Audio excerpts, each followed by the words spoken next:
Doctor APJ Abdul Kalam ஐயாவை பற்றி 2 சுவாரஸ்யமான தகவல். 2வது தகவல் கேட்டீங்கன்னா அவரோட க்ளோஸ் ரிலேஷன் ஒருத்தரோட பேசின அனுபவம் எனக்கு இருக்கு. அதுதான் சொல்ல போறேன். முதல் விஷயம் தெரிஞ்சுக்கிறதுக்கு அப்படியே 35-36 வருஷத்துக்கு பின்னாடி நீங்க போகணும். பிளாஷ்பேக்ல 1989 மே 22, இன்னைக்கு மே 22 ஃபர்ஸ்ட் அக்னி மிசைல டெஸ்ட் பண்றாரு. தன்னோட அக்னி மிசைல சக்சஸ் ஆகுது.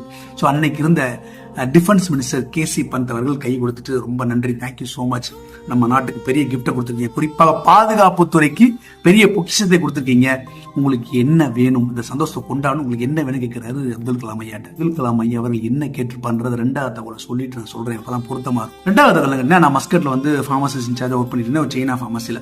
அப்ப கிளினிக் நாங்க கான்ட்ராக்ட் தான் வெளியே விட்டுருப்போம், இதுல கிளீன் பண்ணிட்டு போவாங்க. அப்போ ஒருத்தர் வர்றாரு, பாகிஸ்தானி பங்களாதேஷ் மாறி மாறி வருவாங்க, தமிழங்க மலையில வருவாங்க. ஒருத்தர் வர்றாரு, சார் நான் ராமேஸ்வரம் இருந்து வரேன், நான் தான் கிளீன் பண்ணுவேன் 2 மாசத்துக்கு அப்படின்னு சொல்றாரு. ரைட் வாங்க ராமேஸ்வரம், நான் மதுரைக்காரன் தாங்க, வாங்க நம்ம ஊர் தான் சொல்லி பேசிச்சு. ஒரு சந்தோஷம், நம்ம ஊருக்கான பார்த்த ஒரு சந்தோஷங்க, வெளிநாட்டுல போய் ஜாலியா பேசி சிரிப்போம், அண்ணன் தம்பி அம்மா அப்பா பார்த்த மாதிரி ஒரு சின்ன ஒரு சந்தோஷம் கிடைக்கும். அன்னைக்கு வேற அடுத்த நாள் தான் யோசிக்கிறேன், ராமேஸ்வரம் இவர் முஸ்லீமா இருக்கிறாரு, தமிழ் பேசுற முஸ்லீம் கேட்கலாமே. அப்போ 2003-2004 ஏபிஜே அவர்கள் பிரசிடண்டா இருக்கிறாரு இந்தியாவில. அப்ப அடுத்த நாள் வர கேட்கிறேன், இந்த மாதிரி நீங்க ராமேஸ்வரம் தானே, அப்ப ஏபிஜே ஐயா அப்துல் கலாம் பாத்திருக்கீங்களா, எங்கேயாவது தொழுகிறப்ப அல்லது கல்யாண வீட்டுல எங்கேயாவது போய் பாத்தீங்களா? அப்ப யோசிக்கிறாரு, பேசுறதுல கொஞ்சம் நேரத்துக்கு அமைதியா இருக்கிறார். என்னங்க அமைதியா இருக்கீங்க? எங்க மாமா தான். உங்க மாமாக்கு தான் தெரியுமா, உங்களுக்கு தெரியாதா அப்படின்னு. நான் இல்ல சார், அப்துல் கலாம் என் மாமா அப்படின்றாரு.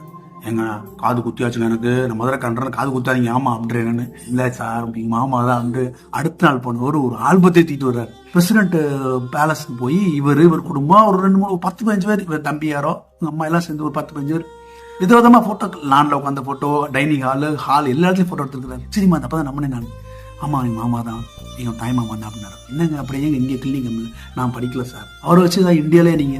மாமா படிப்புக்கு எவ்வளவு வேணாலும் ஹெல்ப் பண்ணுவார், புக்ஸ் வாங்கி கொடுப்பாரு, ட்ரெஸ் வாங்கி கொடுப்பாரு, ரம்ஜான் பக்ரீத் எல்லாத்தையும் செய்வாரு. ஆனா வாழ்க்கையில முன்னேறது மட்டும் நான் கஷ்டப்பட்டு தான் முன்னேறேன். இந்த இடத்துல இருக்கிறேன்னா என்னோட உழைப்பு தான். நீங்க ஒரு இடத்த அடையணும்னா உங்களோட சொந்த உழைப்புல உழைச்சு முன்னேறி வாங்க, அது மன மகிழ்ச்சி, மன நிறைவு, சந்தோஷத்தை கொடுக்கும். அப்படிப்பட்ட வெற்றியாளர்கள் யாரோட சிபாரிசும் இருக்கக்கூடாது உங்களுக்குன்னு எனக்கு சிபாரிசு பண்ண மாட்டார். அது எல்லாருக்கும் சொன்ன ஒரு தாரக மந்திரம் எங்க மாமா அப்துல் கலாம் ஐயா அவர்கள் எனக்கு பூரிச்சு போச்சு உடம்பெல்லாம். அப்படிப்பட்ட அப்துல் கலாம் ஐயா அவர்கள் என்ன கேட்டிருப்பாரு, டிஃபென்ஸ் மினிஸ்டர் கேசி பண்ணிட்டு இன்னும் அவரோட வீடு ராமேஸ்வரத்துல மசூதி ஸ்ட்ரீட்ல அவங்க முன்னோர்கள் வாழ்ந்த அதே வீட்டுல இருக்கிறாங்க, பழைய வீட்டுல இருக்காங்க. கேட்டுக்கலாம், ஒரு பெரிய வீடு கொடுங்க, பொட்டக்காடு நிறைய ராமேஸ்வரத்துல இருக்கு, பெரிய பங்களா கட்டி கொடுத்துக்கலாம். அவர் கேட்டது இம்ராத் ரிசர்ச் சென்டர் ஹைதராபாத்ல இருக்காங்க, தான் கண்டுபிடிச்சார் அக்னி மிசைல. ஹைதராபாத்ல இருந்து ஒரு 10 கிலோமீட்டர் வெளியில பொட்டக்காட்டுல இருக்கு. அந்த இடத்த சோலை வனமா மாத்துறதுக்கு 1 லட்சம் மரக்கன்றுகள் கொடுங்கன்னு கேட்டாரா அப்துல் கலாம் ஐயா அவர்கள். இப்பேற்பட்ட மனிதர், தெய்வீக மனிதர் கூட, அவரும் ஒரு தெய்வீக மனிதர் டாக்டர் ஏபிஜே அப்துல் கலாம் ஐயா அவரை வணங்குவோம் என்று மே 20. நல்ல சிந்தனையில் விதைப்போம், நம்பிக்கை வளர்ப்போம். நன்றி.